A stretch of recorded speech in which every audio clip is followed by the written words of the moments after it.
Welcome to another episode of the Mark and Mike Show. Once again, it's just me, and in this episode, I am going to take a Euro for a ride for the very first time. Give my impressions what it's like to ride the Euro, and I suppose also what it's like to ride a sidecar, because I've never ridden a sidecar before. So this is actually my son-in-law's Euro. He lives out of state. Couldn't find one where he lives. We have a dealer here in Portland, so there's more for sale. Found a pretty good deal, so I arranged to purchase it for him. Fired right up. Got an emergency brake, turn that off. And this is my very first time riding the bike. Not used to backing up a motorcycle.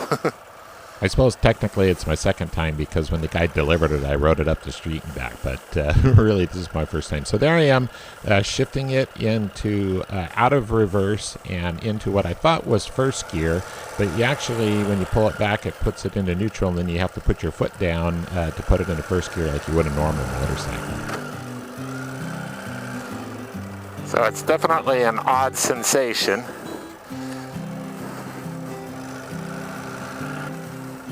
Kind of wants to weave around a little bit.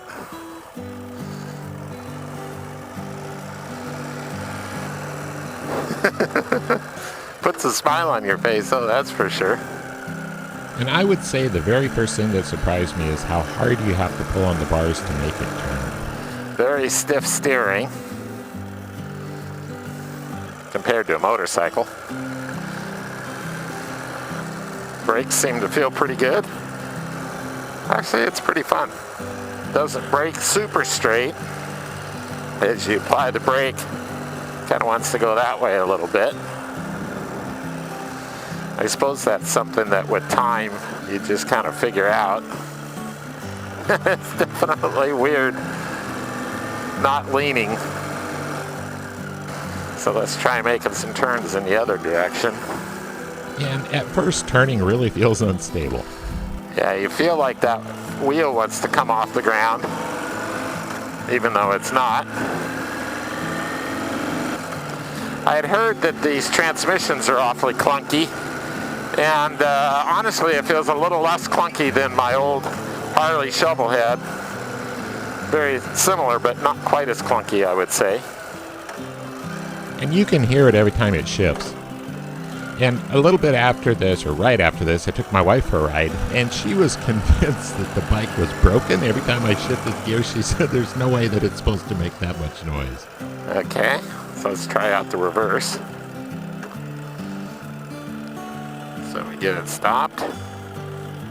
And here you can see I had to let the clutch out to get the gear spinning to get it into gear. And there's reverse.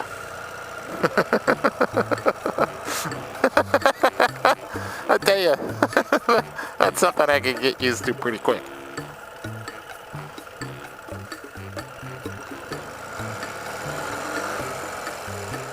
I was surprised how quick I started feeling comfortable with the sidecar. Yeah, it's much more stable than it feels. It feels like it's about to tip, but it's actually not. The guy that I got it from said to go into a parking lot and practice lifting that, flying the sidecar. I can see where that would be fun. Yeah, the steering is very stiff. You gotta push pretty hard to get it to turn.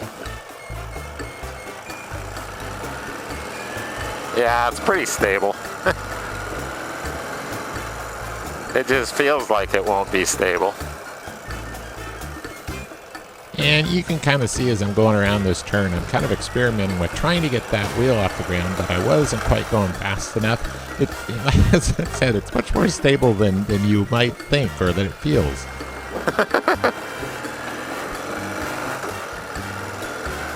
And of course, I'm used to driving a great big heavy BMW, so as I came to this stop here, it really felt weird not to put my feet down. It's weird to not put your feet down.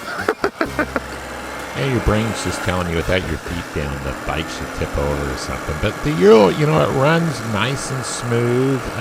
Not a lot of horsepower going up this hill. You could tell that it wasn't, that it was working a little bit.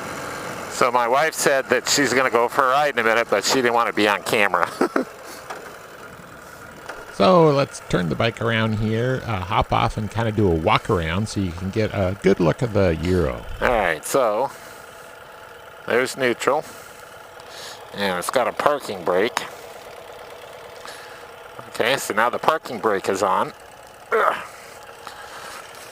So let's take a look at it. There it is. So this is a 2015, I think Wheels Up, Gears Up, I forget what it's called. Pretty nice bike. You know, I also own an old Harley Shovelhead, and to me the experience of riding this is very similar to that. You know, it's not super practical, but it's something that kind of puts a smile on your face, and it's something that you do more for the experience than the practicality. Parking brake off. Is that even a word? First gear. Off with a smile. And away we go. So I've heard you got to be careful because it's wider than you think, and you get used to riding motorcycles. It's so weird not to put your feet down. I think to me, not putting my feet down is an odder sensation than not leaning. I feel like it's going to tip over when I come to I feel very unstable as I come to a stop. So there you have it, my first ride on a Ural and a sidecar. To be honest, I don't think I'm really a sidecar person. I love riding motorcycles, ride motorcycle almost every day. And what I love about the motorcycle is the fact that it's a motorcycle. And to me, the Ural is a little bit too much like a car. You lose that. I mean, you're out in the wind. I mean, you know, you get that part of it, but you're kind of missing the motorcycle part, the sporty part. And so for that reason, I don't think I'm quite the Euro type of a guy. Definitely interesting. No question. But they are very cool bikes, and for certain people, they'd be perfect. So then my wife came, took her for a ride, and then she got this little video right after that ride. And anyway, as always, thanks for watching. And just like riding my old Harley, the Ural really does put a smile on your face. I filmed that yesterday, and I got to tell you, I'm still smiling today.